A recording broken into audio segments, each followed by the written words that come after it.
আজকে পড়বো আমি রবীন্দ্রনাথ। আমি একসাথে দুটো কাজ করতে পারি না। টেলস থেকে তো প্রাইমারিতে কোয়েশ্চেন হয় না। প্রশ্ন ফাঁসের বিষয়ে আমাদের আসলে কিছুই করার নেই। আর দেখে আম্মু কি রান্না করছে। সো এই নোট খাতা থেকে পড়লে কি হয়, আমি যখন কোয়েশ্চেন প্র্যাকটিস করি তখন তো ঠিক আছে, বাট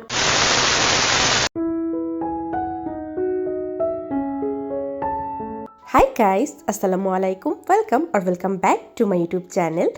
সো আজকে খুব সকালে উঠিনি, আবার খুব দেরিতে উঠিনি। ওঠার পরে প্রথমে নাস্তা করলাম, তারপরে আমি পড়তে বসলাম। অ্যান্ড প্রথমে আমি আমার টু ডু লিস্টটা বানিয়ে নিলাম, আজকে সারাদিনে কি কি পড়বো না পড়বো।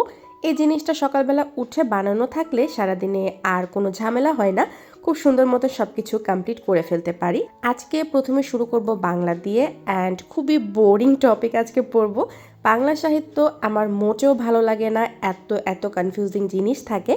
তো আজকে পড়বো আমি রবীন্দ্রনাথ। যখনই আমি বাংলা সাহিত্য পড়ি আমার পুরো মাথা পাগল হয়ে যায়, বিকজ এত এত কবি সাহিত্যিক, তাদের এত এত গল্প উপন্যাস সব কিছু মনে রাখতে রাখতে আমি প্রায় পাগলই হয়ে যাই। তো আমি কি করি, পড়ার পরে বারবার লেখার ট্রাই করি, অ্যান্ড পড়াগুলো কিছুদিন পর পর রিভাইজ করার ট্রাই করি, যাতে আমার জিনিসটা মনে থাকে। বিকজ বাংলা সাহিত্য হচ্ছে এমন একটা জিনিস যেটা কয়েকদিন পর পর যদি রিভিশন করা না হয় তাহলে মাথায় কিচ্ছু থাকবে না। আর এই যে কোনটা গল্প কোনটা উপন্যাস, এখানে একটা কনফিউশন তো হয়ই মাঝে মাঝে। কাব্যগ্রন্থ উপন্যাসের মধ্যে পার্থক্য করা যায় না, অ্যান্ড এটার মেইন কারণ হচ্ছে বারবার আমরা প্র্যাকটিস করি না, একবার পড়ে রেখে দেই।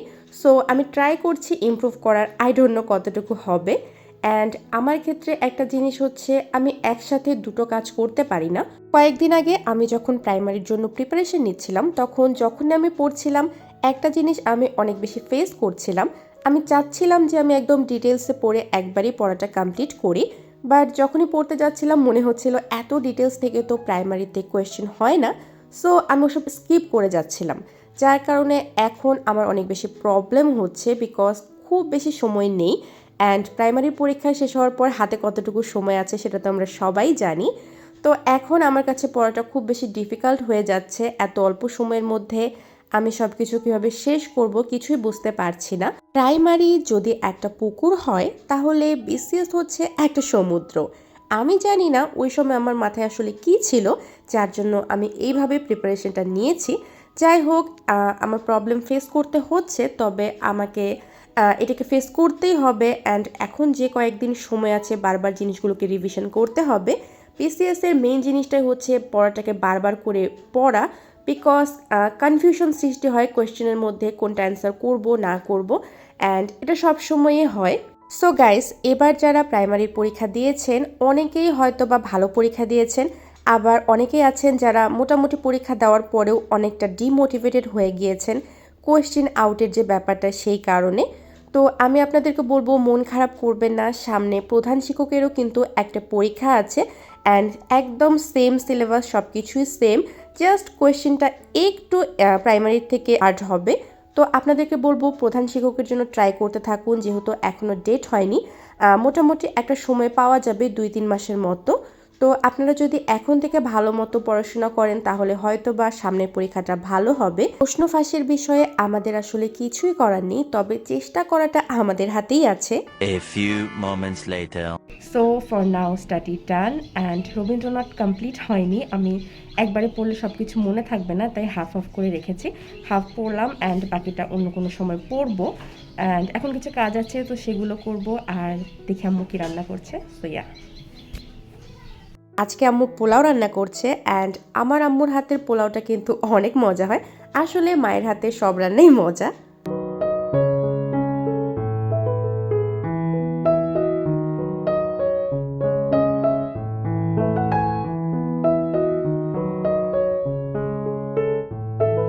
সো গাইস, এখন আমি পড়বো হচ্ছে সাধারণ জ্ঞান, অ্যান্ড আজকে আমি যে টপিকটা রেখেছি সেটা হচ্ছে বাংলার প্রাচীন যুগ। একদম বাঙালি জাতির উদ্ভব থেকে শুরু করে মুসলিম শাসন, নবাবী শাসন, সুবেদারি শাসন সব কিছুই পড়বো। অ্যান্ড বই থেকে পড়বো না, আমি আমার নোট খাতা থেকে পড়বো। এখানে একদম সব কিছু সুন্দর মতো গুছিয়ে লেখা আছে। সো এই নোট খাতা থেকে পড়লে কি হয়, একবারই সব কিছু পড়ে ফেলা যায়। বইয়ে সব কিছুই আছে, জাস্ট একটু আলাদা আলাদাভাবে আছে, তো খুঁজে খুঁজে পড়তে হয়, অনেক সময় অনেক জিনিস মিস তো হয়ে যায়, দ্যাটস ওয়াই আমি এখান থেকেই পড়ি। এখন প্রায় সন্ধ্যা হয়ে গেছে, তো আমি একটু বাইরে আসলাম, একটু হাঁটাহাঁটি করলাম। সময়টায় আমি আসলে পড়ি না, তো ভিতরে আসার পরে আমি প্রথমে 1 কাপ চা বানালাম অ্যান্ড চাটা শুকিয়ে এইটুকুনি হয়ে গেছে, সো কিছুই করার নেই। তো চাটা খেয়ে একদম ডাইরেক্ট চলে আসলাম আমার পড়ার টেবিলে। এখন আমি কিছু কোয়েশ্চেন প্র্যাকটিস করব। ইদানিং আমি এই জিনিসটা নতুন শুরু করেছি, লিখে লিখে কোয়েশ্চেন প্র্যাকটিস করার, বিকজ আমি রিয়েলাইজ করেছি আমি যখন কোয়েশ্চেন প্র্যাকটিস করি তখন তো ঠিক আছে, বাট পরে আমার আবার কনফিউশন হয় যে কোন অপশনটা আমি আসলে ঠিক দেখেছিলাম বা পড়েছিলাম। তো আমি ট্রাই করছি লিখে লিখে পড়ার। আই হোপ এখন আমার কনফিউশন হবে না, মনে থাকবে, বিকজ এই জিনিসটা আমার সাথে হয়। আমি যেটা লিখে লিখে পড়ি ওইটা আমার অনেক লং টাইম পর্যন্ত মনে থাকে। So hope for the best. And নতুন বছরে আমি আরেকটা যেটা জিনিস ঠিক করেছি সেটা হচ্ছে আমার ঘুমের সাইকেলটা আমি ঠিক করব। আমি রাত জেগে বেশি পড়লেও আমার মধ্যে কেন জানি একটা স্যাটিসফ্যাকশন আসে না। সো আমি ট্রাই করছি আমি প্রতিদিন 12:30 থেকে 1টার মধ্যে ঘুমিয়ে পড়বো অ্যান্ড সকালবেলা উঠে পড়বো, বিকজ আমার কাছে সকালবেলার পড়া বেস্ট। আমার খুব ভালো মনে থাকে সকালের পড়া, বাট আমি উঠতে পারি না, 2-3 দিন উঠি তারপরে মিস হয়ে যায়। সো নিউ ইয়ারে আমি ট্রাই করব এই জিনিসটাকে কমপ্লিটলি চেঞ্জ করার অ্যান্ড সকালবেলা উঠে পড়াশোনা করার। সো গাইস, আজকের আমার স্টাডি প্ল্যানে যা যা ছিল অলমোস্ট সব কিছুই কমপ্লিট অ্যান্ড আজকে আমার ক্লাস ছিল না, সো আমি খুব স্মুথলি সব কিছু কমপ্লিট করতে পেরেছি। বিকজ যেদিন ক্লাস থাকে মাঝখানে 3 থেকে 4 ঘন্টার একটা গ্যাপ পড়ে যায় অ্যান্ড পড়া কমপ্লিট করতে আমাকে অনেক বেশি স্ট্রাগল করতে হয়। সো আজকে সেরকম কিছু হয়নি। আজকের জন্য এতটুকুই। আই হোপ ভিডিওটি সবার ভালো লেগেছে। সবাই ভালো থাকবেন, সুস্থ থাকবেন। আল্লাহ হাফেজ।